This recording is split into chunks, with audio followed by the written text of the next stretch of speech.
안녕하세요. 안녕하세요. 반갑습니다. 어, 오늘은 사순절 셋째 주일로 좋은 땅이라는 제목으로 여러분하고 나누려고 합니다. 오늘 기도해 주신 것처럼 이 올해 사순절은 하늘 뜻 펴기는 좋은 시리즈입니다. 예. 좋은 목, 그 다음에 그 좋은 목 전에가 뭐였죠?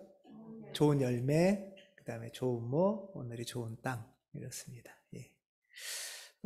오늘 이야기는 오늘 목회부 모임에서 하다 보니까 그 주일학교 때 많이 외우는 본문이라고 하시네요. 예. 오늘 이야기는 예수님 당시 팔레스타인 지역의 농부 이야기입니다. 그 지난주에 좋은 몫은 예수님 당시에 한 여인의 이야기였죠. 마르다의 하루, 어떤 하루였다면 오늘은 농부에 관한 이야기입니다. 그러니까 이제 농부가 이제 오늘처럼 이렇게 비가 오고 이제 농사를 짓기 시작하고 농사를 짓기 시작해서 이제 씨를 뿌리고 나중에 가을에 열매를 걷기까지의 일련의 과정이라고 할 수 있어요. 예. 그래서 지난주가 마르다의 어떤 하루라면 오늘은 1세기 팔레스타인 농부의 어떤 일년입니다. 예. 당시 농사법은 직파였던 것 같아요. 씨를 이렇게 그냥 뿌리는 거예요. 요새는 그렇게 안 하죠? 직파. 하나요? 그렇게도? 제가 농사를 안 져봐서 하는 경우도 있나요? 보통은 어떻게 하죠? 그러니까 모종을 갖고 옮겨서 심는 모내기 하듯이 그 이양법이라고 한다고 그러네요. 그 이양법이 당시엔 별로 없었나 봐요. 그래서 키워서 심지 않고 직파. 그리고 또 하나는 경운도 별로 안 했나 봐요. 경운이라는 게 땅을 갈고 이런 경운을 별로 안 하기도 했던 것 같아요. 근데 경운을 아주 안 한 건 아니에요. 하기도 했는데 여기는 이제 안 하고 농사를 짓는 이야기입니다. 예. 왜 그러면은 농부 이야기를 이렇게 씨 뿌리고 열매 맺는 이야기를 성경에 넣었을까? 예수님은 이야기를 왜 했을까? 이제 주인공은 이런 건데 1세기 팔레스타인 농부의 1년의 이야기인데요. 농부가 씨를 뿌리고 씨가 땅에 떨어지고 이런 이야기죠, 이제. 예.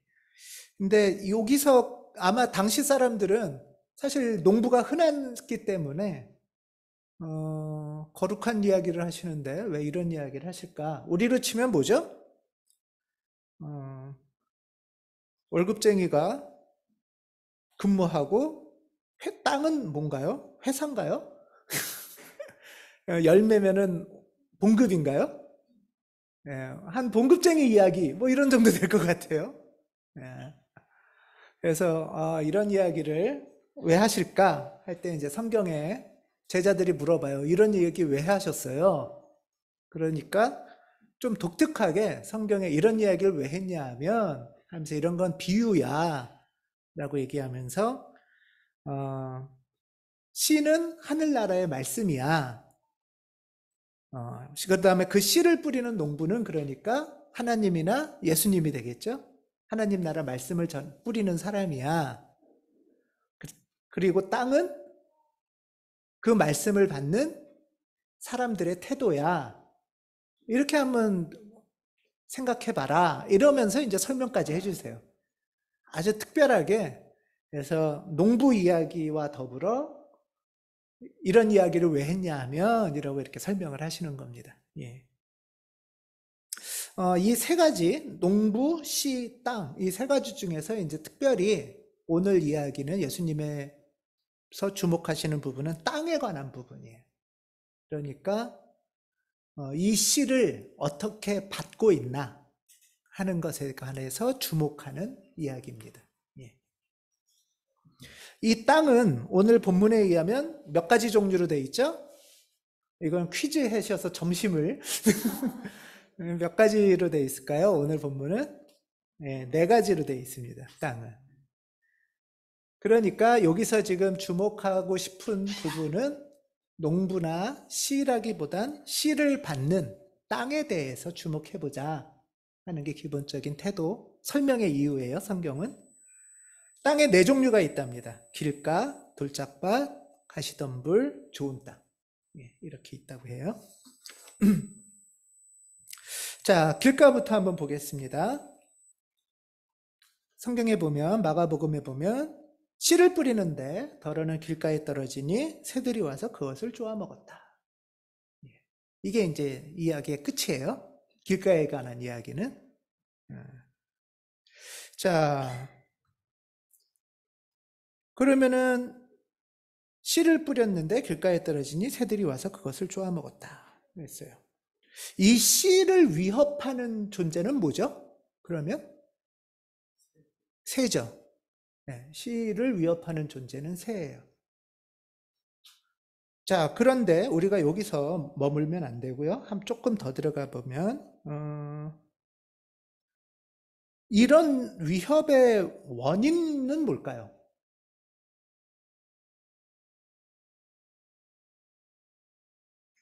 네, 새가 아니고 단단한 땅이에요.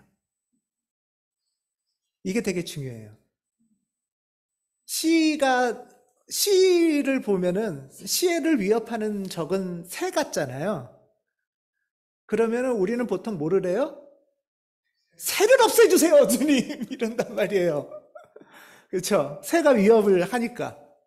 그래서 이 세상에 새가 없어지게 해주세요.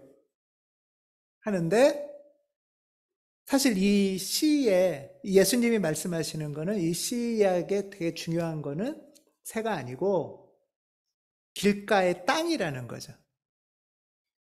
그러면 길가의 땅이라는 건 어떤 땅인가요? 사람들이 많이 걸어 다녀서 딱딱하게 굳어진 땅이란 얘기죠. 그러니까 딱딱하게 굳어져서 씨가 흙 속에 부드럽게 품어 들어가지 못하고 굴러다니는 거예요. 굴러다니니까 새가 와서 쪼아먹는다는 거죠. 그래서 눈으로 가시적으로 볼 때는 씨의 위협은 센 것 같은데 지금 예수님이 말씀하시는 거는 새가 아니라 이 땅에 대해서 한번 좀 생각해 보자 하는 거예요. 이 씨를 만나는 땅을 한번 보자는 거예요. 그러니까 이거는 뭐냐 하면 그리고 이제 성경의 비유에서 나오는 거는 말씀을 듣긴 하는데 말씀을 무시하고 받아들이지 않는 어떤 태도와 같은 거다. 마음이 딱딱하다는 거죠. 예. 이건 뭘까? 이건 어떤 태도일까? 뭐 구약에 보면 여러 가지가 많이 나와요. 그래서 구약에 아주 비유적으로 너희의 마음을 딱딱하게 굳은 땅을 기경해라. 갈아엎어라. 이런 이야기가 많이 나와요. 신약에 보면은 한번 이 길가의 태도와 반대되는 대조적인 태도가 하나 있어서 제가 떠오르는 말씀이 있어서 그걸 한번 나눠보고 싶은데요. 사도행전에 보면은 길가의 마음과 대조적인 태도가 있어요. 그게 베레아 사람이에요. 사도행전에 보면 베레아의 유대 사람들은 데살로니가의 유대 사람들보다 더 어떤 사람이래요? 고상하대요. 이 되게 재미있는 표현이죠. 예, 우아하다는 뜻도 되고요. 귀족적이라는 뜻도 돼요. 고상한데, 그러면 이 사람들이 이렇게 집안이 좋아서 고상한 건가? 아니면 재산이 많아서 고상한 건가? 그게 아니고, 공부를 잘하고 똑똑해서 고상한 게 아니고, 보면 어떤 거냐 하면, 베레아의 사람들은 아주 기꺼이 말씀을 받아들이고, 그리고 그것이 사실인지 알아보려고 날마다 성경을 상고하였다. 이걸 이제 성경에선 고상한 태도라고 얘기해요. 신사적이다. 이렇게도 번역을 해요. 자, 이렇게 봤을 때 이 베레아 사람들은 무조건 믿은 사람은 아니에요. 그렇다고. 무조건 아멘 하고 맹목적으로 쫓아간 사람은 아니에요. 자, 우리가 말씀을 받을 때 대개 두 가지 태도가 있을 수 있어요. 하나는 에이 뭐 그게 뭐 그런 게 어딨어, 말도 안 돼, 그냥 옛날 얘기지, 이러면서 튕겨내는 경우가 있고요. 또는 또 하나는 뭐가 있어요? 앞뒤 안 가리고 무조건 아멘, 이런 태도가 있어요. 이거 맹목이라고 하죠. 이거는 성경에서 말하는 신앙은 두 가지 다가 아니에요. 이게 기독교에서 진리라고 말하는 거는 예를 들면 그 수학적 진리. 그러면 이게 옳은지 그른지 따져보잖아요. 수학적 진리. 그렇죠? 물리적 진리. 그런 것처럼 기독교도 정말 진리라면 이걸 잘 듣고 생각해 보고 이게 내 삶의 진리인지, 인류의 진리인지, 이게 왜 진리라고 사람들은 하는지.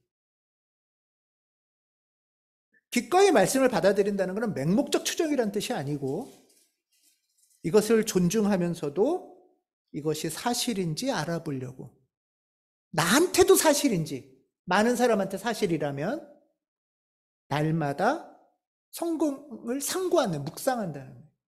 날마다라는 거는 저가 되게 중요하다고 여겨지는데 이건 뭐냐 하면 내 삶의 일상에서도 이게 진리인가? 라는 거예요. 나의 구체적인 삶에서도 참인가? 우주적 진리라든가 물리적 진리는 우리의 일상생활에 굉장히 구체적으로 영향을 미치죠. 예를 들면 중력 이런 거, 그렇죠? 중력 때문에 주름을 진다며요. 그러니까 우리가 몰라도 계속 이 중력의 진리가 우리의 얼굴을 처지게 하듯이, 이 말씀이 정말 진리라면, 아니 진리인지 품고 묻고 내 삶에 대해서 비춰보고 이것이 내 삶의 소망으로 자리 잡을 수 있는지 찾는 태도를 고상한 태도, 고상한 모습이라고 얘기를 하는 거죠. 기독교의 진리나 예수님께서 우리에게 원하시는 것은 눈 가리고 입 다물고 맹목적인 추정을 하라는 뜻이 절대 아니에요. 잘 따져볼수록 진리라면 잘 따져볼수록 정말 진리구나 하는 걸 깨달아갈 수 있겠죠. 그런 면에서 하나님 나라의 말씀을 듣는 우리의 마음의 태도는 어떨까를 돌아보라는 거죠.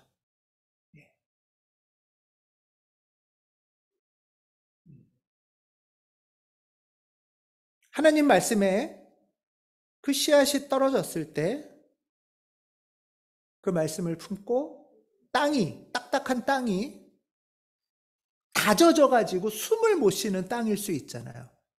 그랬을 때 이 땅을 다시 좀 숨을 쉴 수 있게, 거기 지렁이도 다니고 벌레들도 기어다닐 수 있게 약간 부드럽게, 그 부드러운 품으로 씨앗이 들어가는 거고 그 씨앗이 보호되는 거고 때가 되면 씨앗에 싹이 트겠죠. 첫 번째 이 말씀을 통해서 우리가 한번 생각해 보는 거는 내 마음에 이렇게 딱딱하게 굳은 부분은 어딜까? 한번 돌아보는 거예요. 이게 옳은 것 하면서 딱딱하게 굳은 게 있을 수도 있고요. 이게 틀린 것 하면서 딱딱하게 굳은 게 있을 수도 있죠.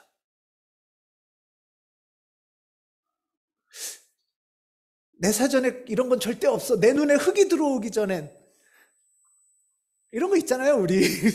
예? 근데 그것이 뜬금없는 건 아니고 경험에 의해서 나한테 그게 옳은 것으로 자리 잡아왔을 거예요. 하지만 때에 따라서는 그게 나 혼자만의 기준일 수도 있고 경계를 너무 강하게 쳐서 하나님마저 들어오지 못하게 막는 것일 수도 있다는 거죠.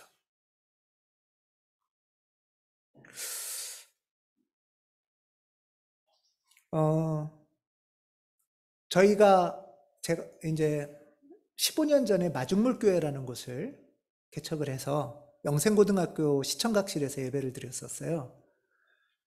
이제 뭐 몇 명 없이 예배를 드렸는데, 예배 중에 예배가 시작한 지 몇 분 안 돼서 한 여학생이 친구들을 이렇게 데리고 이끌고 우리의 예배에 들어왔어요. 그래서 사실 몇 명 안 되고 그랬기 때문에 또 반갑잖아요. 학생들이 왔으니까 반가워서 이제 예배를 드리면서도 속에는 반가움이 이제 있었던 거죠. 반가움이 있어서 예배를 더 잘 드리고 싶어졌고 그랬는데 몇 분 안 지나서 이 학생이 예배 중에 벌떡 일어나더니 친구들을 우르르 끌고 다시 나갔어요. 저는 뭐 예배 집례하는 사람이니까 근데 이제 김유미 집사가 그래서 쫓아나갔죠. 이렇게 그런 마음이 있었죠. 그리고 나중에 이제 얘기를 들었는데 기대가 컸던 만큼 약간 속상함도 있었던 거예요. 근데 왜 그 친구가 그렇게 나갔을까? 이제 그런 건데 여기 이단이다. 이유는 뭘까요? 이단의 이유? 초가 있어서. 생각해 보세요, 여러분들. 교회에 초 있죠? 근데 여러분들 다니는 예전에 다니던 교회는 초가 뭐예요? 전기초예요, 전기초. 그러니까 전기초는 정통이고 진짜 초는 이단인 거죠, 이제. 그 다음에 또 하나는 종도 있고. 종소리는 아마 못 들었을 거예요. 끝나고 중간에 왔으니까. 결정적인 건 제가 한복을 입었어요. 그러니까 이 머릿속에는 뭐가 있어요? 본인도 아마 몰랐을 거예요. 교회의 초는 정겨야 되고 목사님은 양복을 입어야 되는데.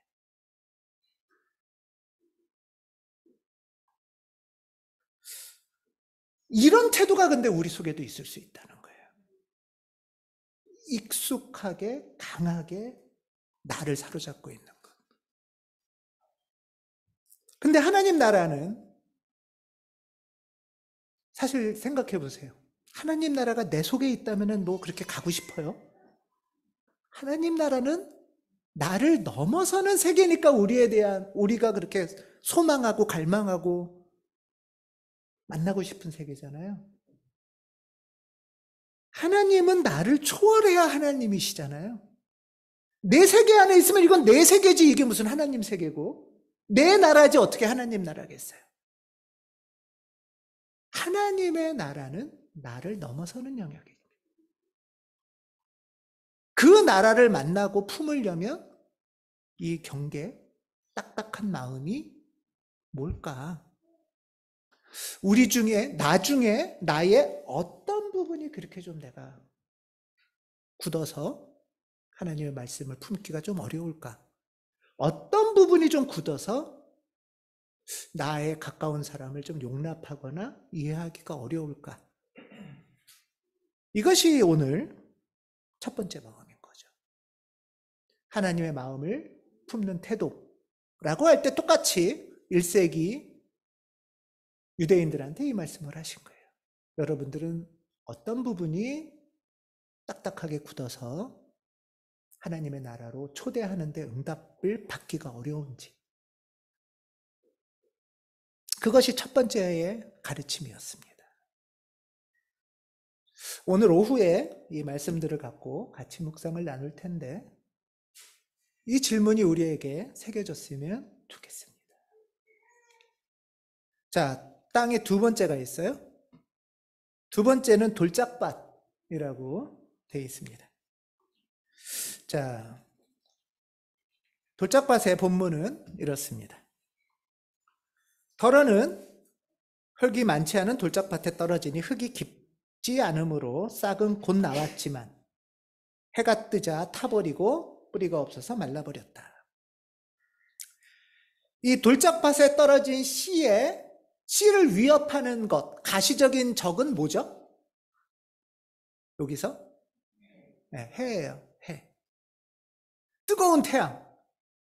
아, 저놈의 태양 좀 없애주세요. 하나님, 우리가 이런단 말이에요, 자꾸.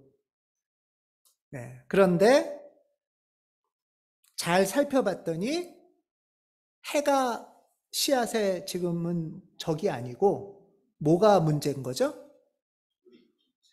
예, 땅 속에 있는 돌덩이들인 거예요. 땅 속에 있는 돌덩이. 돌덩이가 우리가 눈에 잘 안 보이잖아요. 그러니까 해를 원망한 거죠. 예.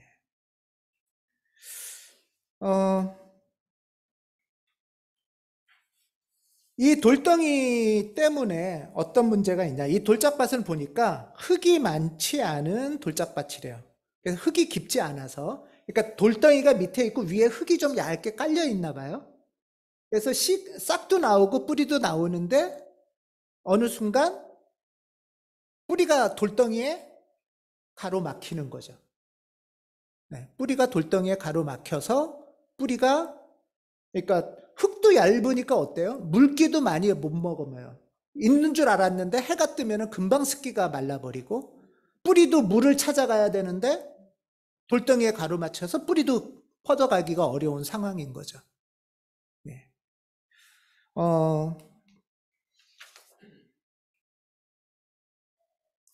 길가는 처음부터 이렇게 딱딱해서 뿌리를 내리기도 힘드니까 굴러다닌다면은 이 돌짝밭은 처음에는 잘 들어가요.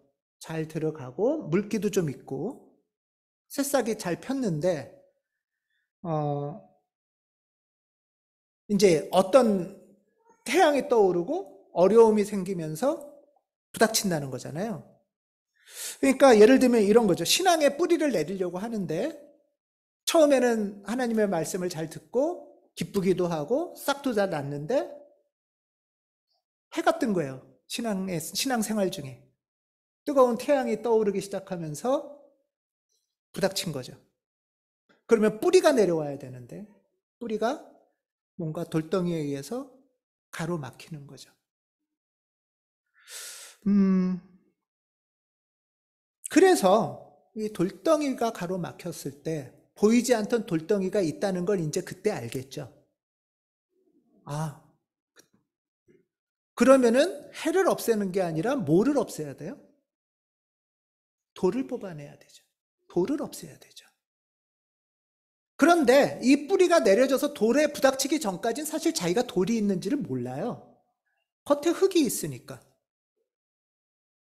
해가 뜨니까 고난이 오니까 뿌리가 더 깊어져야 되겠다고 뻗쳐나가다가 돌하고 부닥치는 거죠. 그런 면에서의 고난은 내가 신앙이 깊어져야 되는 한 좋은 계기인 거예요. 그 계기로 인해서 뿌리가 뻗쳐나가려고 할 때 돌덩이에 부닥치는 거고, 그때 내 속에 이런 돌덩이가 있구나 하는 것을 발견하기 시작하는 거죠. 돌덩이면 신앙을 받아들이는 내 마음의 태도에서의 돌덩이라는 건 뭘까? 내 마음속 깊이 박힌, 여러분들 그러세요? 어떠세요? 내 마음에 깊이 박힌 어떤 돌덩이 같은 게 있나?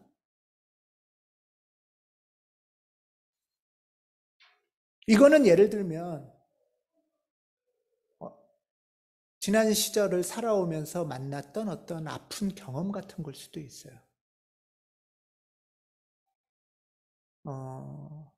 근데 시간이 지나서 잘 모르지만 어떤 비슷한 상황이 다가오면 그거에 확 올라오기도 하고 반응도 하죠. 실패했던 경험 같은 경우도 있어요. 제가 농담처럼 말을 이렇게 하는 게 예를 들면 이런 경험이에요. 옛날에 잘 지내던 친한 사람이었는데 20년 전에 그 사람한테 너무 친해서 막 서로 잘 믿었는데 그 사람한테 사기를 당한 경험이 있다. 근데 그 사기를 당했던 사람이 전라도 여자였다. 그러면 앞으로 나는 전라도 여자만 보면 싫어요. 전라도 말도 싫어요. 여자는 못 믿어요. 이런 경험이, 왜곡된 경험이 우리 안에 있는 거예요.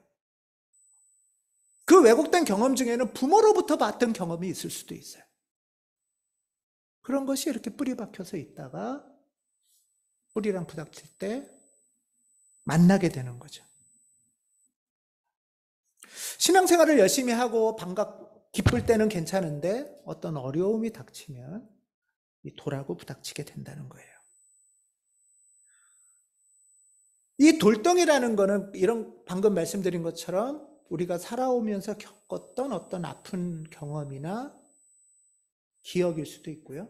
그것이 더 심화되면 어떤 거냐 하면 기질일 수도 있어요. 나의 성향. 이 기질은 한편으로는 이 흙을 잘 보호해준 토대기도 해요. 맞죠? 이 바위가 있어서 흙도 머금어주고 그 안에 물기도 좀 있었을 거예요. 그런 면에선 좋은 토대였지만 이 뿌리가 내려가고 자라려고 할 때는 이 돌덩이가 막기도 하죠. 그래서 기질은 돌보기도 하지만 이게 때가 되면 하나님의 나라로 나가는 거를 나를 가로막기도 하는 거구나 하는 걸 알기도 해야 되는 거예요. 이런 돌덩이의 발견은 신앙생활을 잘하고 크게 어려움이 없을 때는 잘 몰라요. 해가 뜰 때. 태양이 떠올라야 막 물기를 찾고 뿌리를 내리고 그럴 때 뿌리를 내리는 걸 가로막는 돌덩이가 있다는 걸 알아차리는 거고요. 그때 나는 어떤 돌덩이를 빼내야 될지를 발견해 가는 거죠.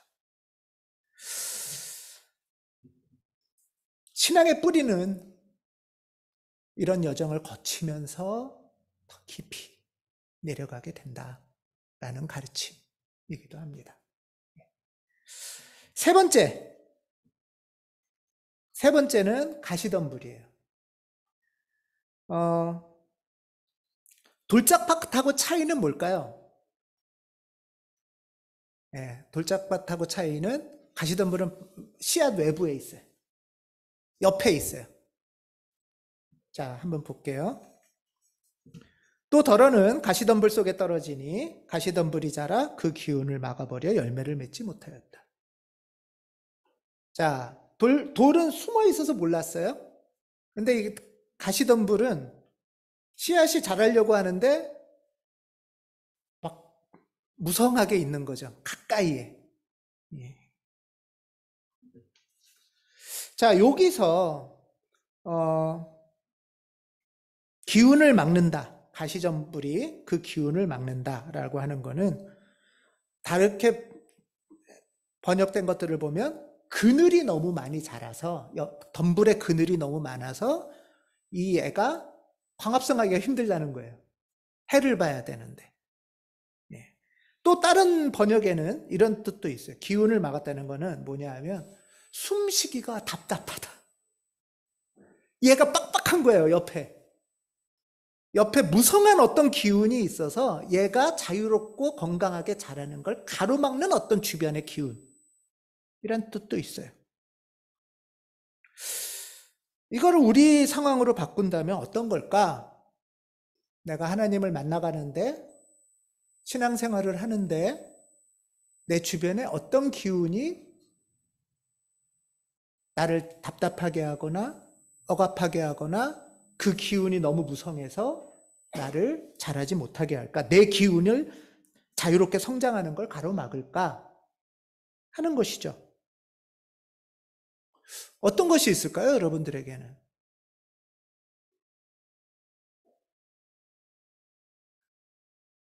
예를 들면 예배 잘 드리고 하나님의 말씀이 이렇지, 그래 내가 이번 한 주간 이렇게 살아야지 하고 내일 월요일 날 이제 회사에 딱 갔는데 세상 그런 거 아니야. 옆에 친구들, 동료들, 근데 동료가 너무 많아.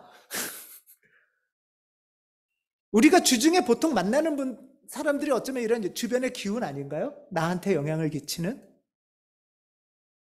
너 그렇게 살다간 망해. 바보같이 살았다가는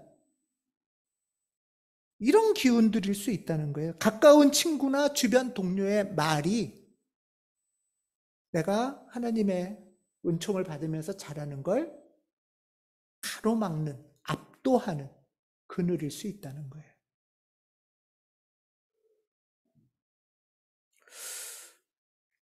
또는 주변 동료보다 더한 가까운 사람들 중에는 가족도 있을 수 있어요. 부모나 형제 자매나 자녀들도 있을 수 있어요. 그분들 덕분에 내가 이렇게 자랐지만 그럼에도 불구하고 어느 때가 되면 그 가까운 동료들이나 가족 친지들이 내가 하나님을 만나고 성장하고 자라가는 자유로운 숨쉼을 가로막을 수도 있다는 거예요.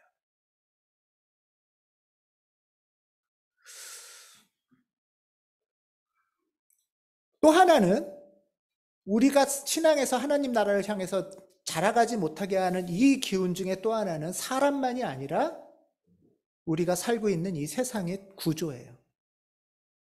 돈 중심의 세상. 그래도 집은 한 채 있어야만 되는 세상. 혼자 살기 힘드니 그래도 자식한테 뭐는 물려줘야 될 것 같은 세상. 이런저런 거 따지다가 갑자기 전쟁 날까 봐 분단되어 있는 이 한반도 분단 체제. 이런 많은 것들이 우리가 하나님을 만나가고 신앙이 자라가는 것을 가로막고 숨 쉬는 걸 답답하게 만드는 기운들이라는 거예요. 누가복음은 이 기운을 어떻게 해석하냐 하면 세상의 근심, 재물의 염려, 인생의 향락이라고 번역하고 있어요. 누가복음 8장에 보면 가시덤불에 떨어진 것들은 말씀을 들었으나 살아가는 동안에 근심과 재물과 인생 향락에 사로잡혀 열매를 맺는 데 이르지 못하는 사람들이다. 신앙생활을 하는데도 불구하고 주변에서 하는 얘기를 들으면 여러분들의 믿음이 더 좋고 내 안에 정말 하나님이 주신 기쁨으로 차오르는지 자꾸 근심을 해야 될 근심, 고상한 생각이 아니고 그냥 막 염려도 되고 걱정도 되고 근심이 되고 하는 그 기운이 나를 압도하는지 이런 것들을 돌아보는 거죠. 이 마음은 뭐냐면 일종의 마르다 같은 마음인 거예요. 우왕좌왕하는 마음인 거예요. 싹이 자라려고 했다가도 옆에 사람들의 얘기들, 그래서 이리 갔다 저리 갔다 하는 거고요. 한 발은 세상에 한 발은 교회에 있는 거고요. 그래서 결국은 뭐냐 하면 신앙생활을 하면서도 몸이 무겁고 마음이 무겁고 수고하고 무거운 짐진 인생을 사는 거죠. 오히려 그렇기 때문에 신앙도 또 하나의 짐이 돼버리고 마는 거죠. 예수님을 만난 게 그러면 복된 소식이 아닐 수 있는 거죠.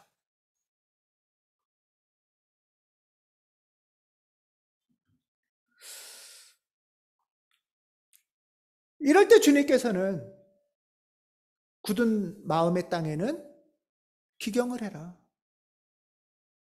갈아서 엎지 않으면 숨쉬는 땅이 될 수 없다. 막 딱딱하게 굳은 마음으로는 숨쉬는 마음이 될 수 없다. 또 뿌리를 내리려다가도 이 돌이 있다면 돌을 발견하고는 뽑아내라. 가시덤불이 있다면 가시덤불을 걷어내라.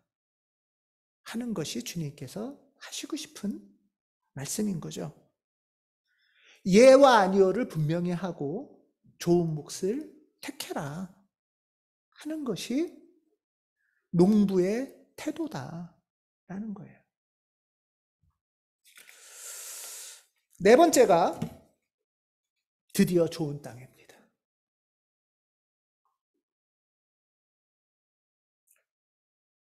이 땅은 누가복음에서는 덜어는 좋은 땅에 떨어지는데 좋은 땅은 싹이 나고 자라서 열매를 맺어서 마가복음에 30배, 60배, 100배의 열매를 맺는다. 이제 싹이 자라서 커지는 거죠. 이게 좋은 땅이에요. 왜? 씨앗이 건강하게 자란 거잖아요. 네, 이게 좋은 땅인데 이 좋은 땅이 뭐냐? 누가복음에서 이렇게 말해요. 바르고 착한 마음으로 말씀을 듣고 그것을 굳게 간직하여 견디는 사람이라고 말을 해요. 바르고 착한 마음으로 듣는다. 베레아 사람처럼 듣는 거죠. 경청의 태도, 듣는 것을 말합니다. 바르다라는 것은 정직하다는 것은 용기 있는 마음과 연결돼요. 다시 말하면 잘 들을 때 겁이 많으면 듣기도 전에 미리 움츠려서 내내거린다는 거예요. 또는 겁이 많으면 듣기도 전에 거부해버리고 보지도 않는다는 거죠. 듣지도 않는다는 거죠. 잘 듣는다는 것은 용기가 필요해요. 끝까지 들을 용기가, 직면할 용기가 필요한 거죠. 그것이 바른 마음이에요. 착한 마음은 아름다운 마음이라고도 표현해요. 즉, 내 안에 하나님이 본래 만들어주셨던 그 마음이죠. 그 마음 우리가 다 갖고 있잖아요. 하나님이 본래 만들어주신 심성이 있으니까. 그 마음으로 하나님의 말씀을 듣고, 그러면 근데 바르고 착한 마음으로 들으면 좋은 땅이다가 아니고요. 하나가 더 있어요. 바르고 착한 마음으로 말씀을 들은 다음에 어떤 시간이 필요하다는 거예요? 굳게 간직하고 견디는 시간이 필요하다는 거예요. 굳게 간직하고 견디는 시간이 신앙생활 중에 있다는 거예요. 이 씨앗을 뺏어가려고 하는 세력이 있을 수 있고, 이 씨앗이 그냥 사그라들도록 그늘을 막 압도하는 기운으로 그늘을 만드는 가시덤불들이 있을 수 있고, 농사로 치면은 뜨거운 태양이 있을수록, 근데 이 씨앗은 어떻게 되죠? 물기를 찾아서 더 깊이 뿌리를 내리겠죠. 가뭄이 들수록 이 씨앗은 더 물기를 찾아서 뿌리를 내릴 것이고, 태풍이 불수록 이 씨앗은 뽑히지 않으려고 흙과 더 한 몸을 이루려고 애쓰겠죠. 이런 시간들을 통하여 우리는 30배, 60배, 100배의 열매를 맺을 것이다 하는 것이 주님께서 말씀하시는 바입니다. 바르고 착한 마음으로 간직해서 잘 품으면 이틀 만에 열매 맺는다가 아니죠. 그래서 이거는 어느 농부의 1년인 거예요. 1년. 올해 우리 교회의 표가 뭐죠? 기도에 헌신하는. 기도도 열매를 맺어 보려면 1년이 필요하다. 신앙생활에서의 선한 마음을 우리가 품잖아요. 그것이 빼앗기지 않고 고사하지 않으려면 굳게 간직하고 견디는 마음이 필요하다 하는 것이 오늘 말씀이에요. 이것이 씨 뿌리는 농부, 씨앗의 여정이라고 할 수 있어요. 단단히 굳은 땅을 갈아엎는 거. 내 마음 안에 어떤 단단함이 있나? 또 신앙생활을 하는 가운데 깊이 박힌 돌멩이가 있다면 그건 뭘까? 그리고 나를 자꾸 압도하고 숨을 못 쉬게 하고 염려하고 근심하게 하는, 또는 욕심을 자꾸 부리게 만드는 어떤 기운이 있다면 그건 뭘까? 혼자서 신앙생활하고 예배드리고 기도하고 좋은 사람들 만날 땐 안 그러는데 꼭 누군가를 보면, 들으면, 만나면, 뉴스를 보면 안 돼, 정신 차려야지 하면서 신앙을 버려버리는 그런 사람과 기운이 있거든요. 그것은 뭘까 하는 것이 오늘 지혜를 주시는 말씀이고, 말씀을 품고 바르고 착한 마음으로 말씀을 듣고 굳게 간직하여 견디면 열매를 맺는다는 소망을 주시는 말씀이기도 합니다.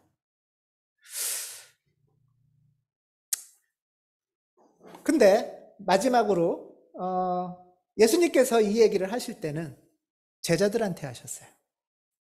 제자들한테 하실 때는, 자, 그러니까 너희들은 뭐다? 너희들은 이미 좋은 땅이다. 왜? 이 자리에 말씀을 들으려고 왔으니까. 이미 듣고 말씀을 품고 있으니까. 사실 성경의 본문상으로만 보면 이 말씀은 너희들은 좋은 땅이야, 이미. 아름다운 마음을 갖고 있고 바르고 착한 마음으로 말씀을 듣고 품고 이 자리까지 왔고 주님을 따르는 자들이야. 염려하지 마. 물론 태풍이나 태양이 오기도 할 거야. 흔들 때도 있을 거야. 하지만 굳게 간직하고 견뎌내자. 주님이 30배, 60배, 100배 열매를 풍성하게 줄 거야. 걱정하지 마, 너무. 괜찮아. 사실 하나님, 주님은 제자들한테 이 얘기를 하고 싶었던 거예요. 이 열매가 우리 모두에게, 이 소망이 우리 모두에게 있기를 주님의 이름으로 기원합니다. 기도하겠습니다.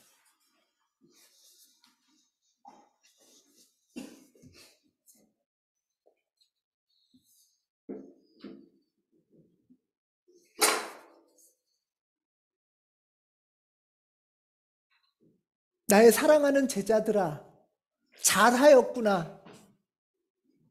너희는 바르고 착한 하나님의 자녀구나. 그래서 선하신 부르심에 응답하여 이 자리까지 나왔구나. 앞으로 어려움과 시련이 있겠지만 그것이 또한 선물이 될 것이다. 주님이 주시는 하늘나라 소망을 굳게 간직하여 유혹과 두려움과 낭망을 견디고 30배, 60배, 100배의 열매를 만나잡구나. 주님의 약속의 말씀입니다. 주님 우리와 함께 하시고 붙들어 주시옵소서. 주 예수 그리스도 이름으로 기도합니다. 아멘.